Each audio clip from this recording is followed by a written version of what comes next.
हुकूमत ने इंतहा कर दी। पेट्रोल और LPG के बाद अवाम पर बिजली बम भी गिरा दिया। नेपरा ने बिजली 1 साल के लिए ₹1.72 फी यूनिट महंगी कर दी। अगले महीने से बिजली का यूनिट ₹16.44 से ₹18.16 का कर दिया। फैसले से बिजली के सार्फिन पर 90 अरब रुपए का इजाफी बोझ पड़ेगा। नेपरा के मुताबिक इजाफा 2019-20 और 2020-21 की तिमाही एडजस्टमेंट की मद में किया गया। इतलाक माहाना 300 से ज्यादा यूनिट इस्तेमाल करने वाले सार्फिन पर होगा।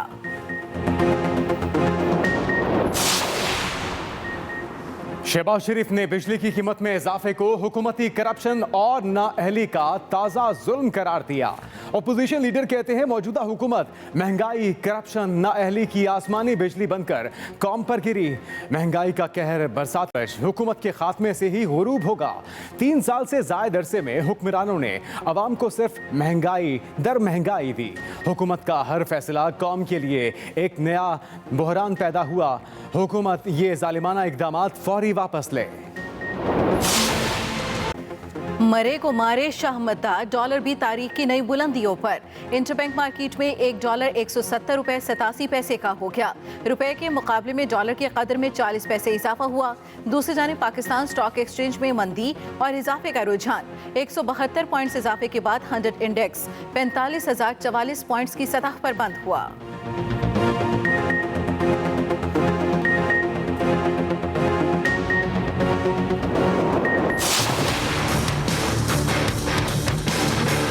हमें 74 साल पहले ये प्रोग्राम शुरू करना चाहिए था। ये जो सोच है ना कि पहले पैसा इकट्ठा होगा, पहले मुल्क में सरप्लस होगा, हमारे पास पैसा होगा, फिर वो हम गरीबों की तरफ लगाएंगे, मैं ये समझता हूँ कि फंडामेंटली गलत फैसले थे।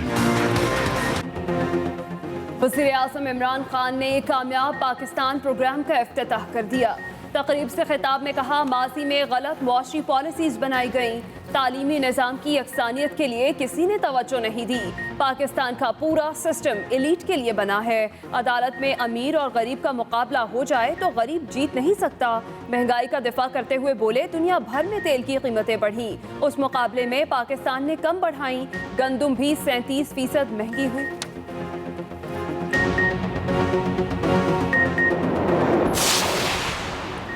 महंगाई करने और रोजगार छीनने वालों को इलेक्शन में हिसाब देना पड़ेगा।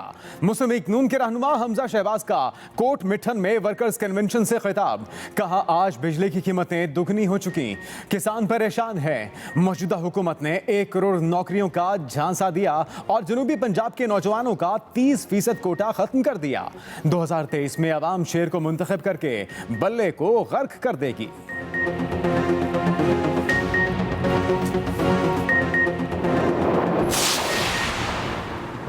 पेंडोरा लीक्स की तहकीकात के लिए आला सतह का सेल कायम करने का फैसला। वज़ीर आज़म की ज़ेर सदारत पार्टी रहनुमाओं का इजलास। विफाकी वज़रा और पार्टी की सीनियर क़यादत की शिरकत। वज़ीर इत्तलात फवाद चौधरी के मुताबिक सेल पेंडोरा लीक्स में शामिल तमाम अफराद से जवाब तलब करेगा। तहकीकात के बाद मुआयना कमीशन का सेल हक़ाइक़ कौम के सामने रखेगा।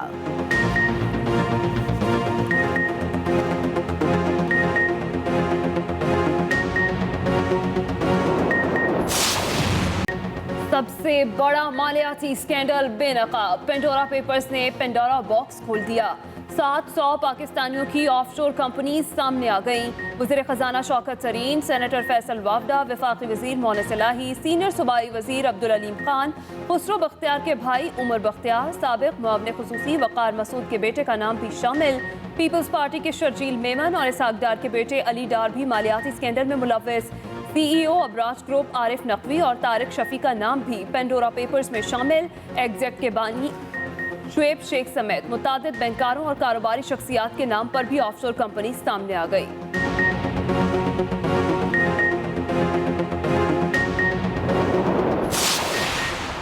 पेंडोरा पेपर्स में कई रिटायर्ड फौजी अफसरान के नाम भी शामिल। Lieutenant general retired Afzal Muzaffar के बेटे की offshore company, lieutenant general retired Shafatullah Shah, major general retired Nusrat Naeem, colonel retired Raja Nadir Parvez के नाम पर भी ऑफशोर कंपनी निकल आई। Lieutenant general retired Khalid Maqbool के दामाद एहसन लतीफ और lieutenant general retired Ali Quli Khan की हमशीरा के नाम भी शामिल। साबिक एयर चीफ अब्बास खटक के 2 बेटों के नाम पर भी ऑफशोर कंपनियां हैं। पेंडोरा पेपर्स में शामिल सियासी शख्सियात की वजाहतें सामने आ गईं। तर्जुमान चौधरी बरादरान ने पेंडोरा पेपर्स में मोनस इलाही का नाम आने को प्रोपेगेंडा करार दिया। शौकत तरीन बोले, ऑफशोर कंपनियां अपना बैंक बनाने के लिए फंड रेजिंग के तौर पर खोलें।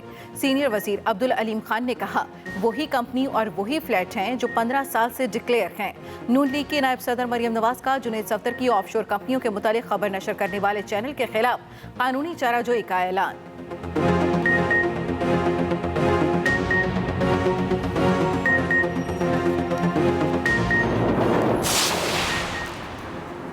दुनिया के बड़े बड़े नाम मालियाती स्कैंडल में मुलव्वस निकले। उर्दन के बादशाह शाह अब्दुल्ला, कतर के हुक्मरानों की भी ऑफशोर कंपनीज निकल आईं। यूक्रेन, कीनिया, एक्वाडोर, चेक रिपब्लिक और लेबनान के वज़ीर आज़म भी पैसे मुंतकिल करने वालों में शामिल।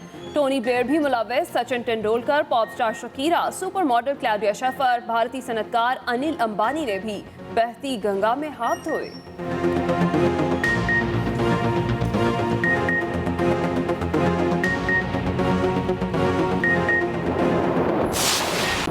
पेंडोरा बॉक्स क्या निकला, टेंट फिश या क्या, खेड़ा पहाड़ निकला, चूहा, ये नाम तो पहले भी चल रहे थे।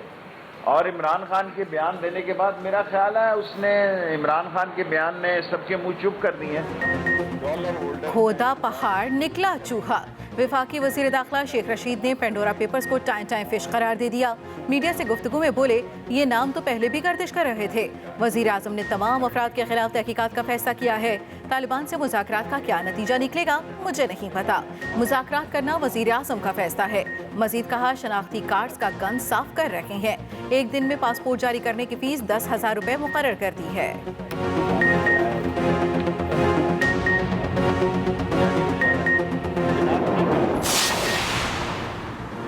शेख रशीद साहब, आज आपको सुप्रीम कोर्ट के दरवाजे पर खड़ा होना चाहिए था। लीगी रहनुमा राना सनाउल्लाह का रद्द-ए-अमल। कहा, पैनामा लीक्स आने पर शेख रशीद सुप्रीम कोर्ट चले गए थे। गंदुम, आटा और चीनी चोरों पर अब ऑफशोर कंपनीज का भी ठप्पा लग चुका है। बदनामे जमाना टोला टाए टाए फिश होने वाला है।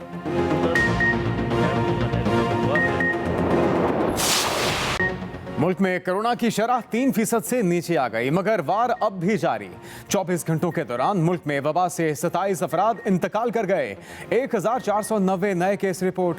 मस्बत केसों की शरह 2.84% रह गई।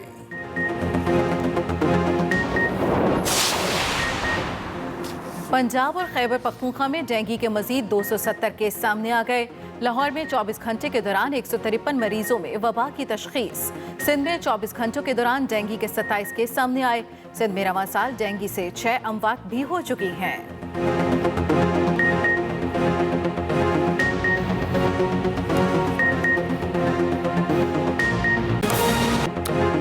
आगाज अहम खबर से। वजीर आज़म इमरान खान ने पेंडोरा लीक्स की तहकीकात के लिए आला सतही सेल कायम कर दिया है। वजीर इत्तलात फवाद चौधरी का ट्वीट, जिसमें उन्होंने कहा कि सेल पेंडोरा लीक्स में शामिल तमाम अफराद से जवाब तलबी करेगा। रिजवान अहमद गिलज़ई हमारे नुमाइंदे, उनसे मजीद तफसीलात जानते हैं। रिजवान, इस सेल से मुतल्लिक क्या तफसीलात हैं, हमारे नाज़रीन को आगाह कीजिएगा।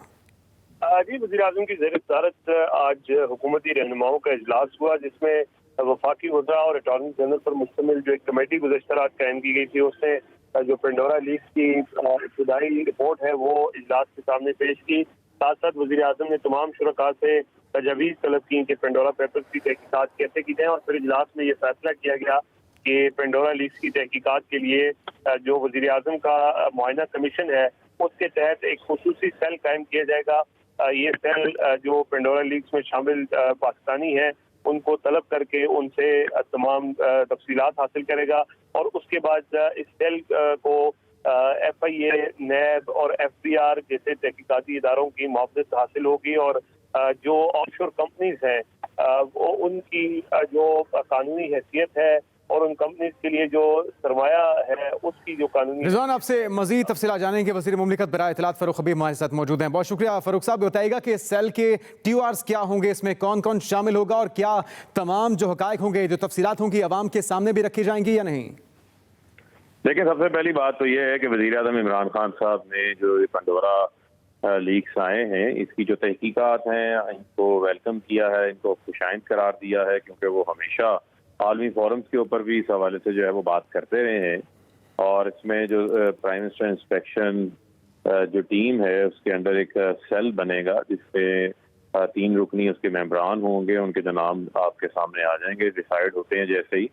इसमें देखा जाएगा जो टैक्स एवेजन का केस होगा वो एफबीआर के पास जाएगा। जो पब्लिक ऑफिस होल्डर्स हैं उनके नाम के ऊपर ऑफशोर्स हैं और उनके अगर यहाँ पर एफबीआर में टैक्स रिजल्ट पर वो ऑफशोर्स और उनके असासे उन ऑफशोर्स पर मुश्तमिल अगर डिक्लेयर्ड नहीं है तो उनके केसेस जो है वो नैब को रेफर किए जाएंगे, क्योंकि वो सीधा सीधा फिर करप्शन का केस बनता है। और इसके अलावा अगर कोई मनी लॉन्ड्रिंग है तो उसका केस जो है वो एफआईए को रेफर किया जाएगा। ये जो प्राइम मिनिस्टर इंस्पेक्शन टीम के अंडर जो सेल बनेगा ये इन तमाम चीज़ों को इन्वेस्टिगेट करेगा और उसके मुताबिक जिसका जो केस बनेगा उस मुतलका इदारे को जो है उसको रेफर कर दिया जाएगा। इसके ऊपर जो है वो अमली तौर के ऊपर इकदाम वज़ीर-ए-आज़म इमरान खान साहब ने लिए हैं। तो फारूक हबीब साहब, ये एक बड़ा सुनहरी मौका भी है तहरीक इंसाफ के बाद, ना सिर्फ पाकिस्तान के अंदर बल्कि पूरी दुनिया की मिसाल बनने के लिए भी, कि वो मुतालबा जो आप अपोजिशन से करते थे, अपोजिशन में रहते हुए हुकूमत से करते थे, आज आप खुद हुकूमत में हैं, तो क्या इस्तीफे आएंगे? उम्मीद रखी जाए कि जो हुकूमती शख्सियात जिनके नाम आए हैं उनके इस्तीफे भी आने वाले हैं? देखें, बुनियादी तौर के ऊपर तमाम लोगों की जो जस्टिफिकेशन है वो आ चुकी है और ये जस्टिफिकेशन को ये सेल भी देख लेगा और अगर उनकी justification in accordance with the law है तो फिर नहीं मैं समझता किसी किस्म के कोई इस्तीफे की ज़रूरत है। अगर उनकी ऑफशोर्स और उनके अंदर मौजूद जो असासे हैं वो एफबीआर में उनकी रिटर्न्स के ऊपर जो है वो डिक्लेयर्ड है तो फिर जो है वो कोई ऐसी चीज़ नहीं है जो कि इलीगल है। इलीगल वो चीज़ है अगर आपकी ऑफशोर भी है और वो कोई असासा बायर ऑन करती है और वो पाकिस्तान की टैक्स अथॉरिटीज़ को आपके टैक्स रिटर्न्स में डिक्लेयर्ड ना हो, वो इलीगल है। लेकिन फारूक हबीब साहब, जो मुतालबा आप लोग अपोजिशन में रहते हुए करते थे कि इदारों पे असरअंदाज हुआ जा सकता है, जब कोई शख्स बड़े ओहदे पर होगा उसके खिलाफ तहकीकात होंगी, वही तहकीकात कर रहा होगा अपने खिलाफ, तो फिर शफाफ तहकीकात कैसे हो पाएंगी? तो एक नई मिसाल कायम करने के लिए क्या आप नहीं समझते कि इस्तीफा मॉरली भी और पॉलिटिकली भी आपको फ़ायदा दे सकता है? आपका बहुत अच्छा सवाल है। जिन लोगों ने जो जस्टिफिकेशन दी है उस जस्टिफिकेशन के मुताबिक उनकी जो टैक्स रिटर्न है ये आपका एफबीआर में ये पब्लिक डॉक्यूमेंट बन जाता है, इसको कोई भी हासिल कर सकता है, कोई भी इसको जो है वो देख सकता है। और मैं समझता हूँ कि उसमें अगर कोई ऐसी चीज़ है जो उन्होंने मिस डिक्लेयर्ड है वो सामने अभी तक आ जाती। तो अभी जो जस्टिफिकेशन उन्होंने दी है, जिसमें शौकत तरीन साहब की बात थी कि उन्होंने एक कंपनी अपना सेल्फ बैंक सरमायाकारी लाने के लिए बनाई थी with the permission of regulator state bank, लेकिन ना उसमें कोई अकाउंट खुला ना उसमें कोई पैसा ट्रांसफ़र हुआ, तो लिहाजा उसमें कोई उनकी चीज़ सामने नहीं थी। अलीम खान साहब की तरफ से उनका ट्वीट आ चुका है कि उनका जो बायर असासा है वो यहाँ पर एफबीआर में जो है वो डिक्लेयर्ड है। खुसरो बख्तियार साहब की जो नाम पर कंपनी नहीं है, उनके भाई के नाम पर कंपनी है, उनका भी ये कहना है कि उनके भाई के भी तमाम असासे जो हैं वो डिक्लेयर्ड हैं एफबीआर में, जो ऑफशोर कंपनी के साथ लिंक्ड हैं। तो अगर कोई ऐसी चीज़ होगी जो कि इलीगल होगी तो उसके खिलाफ यकीनन कार्रवाई होगी।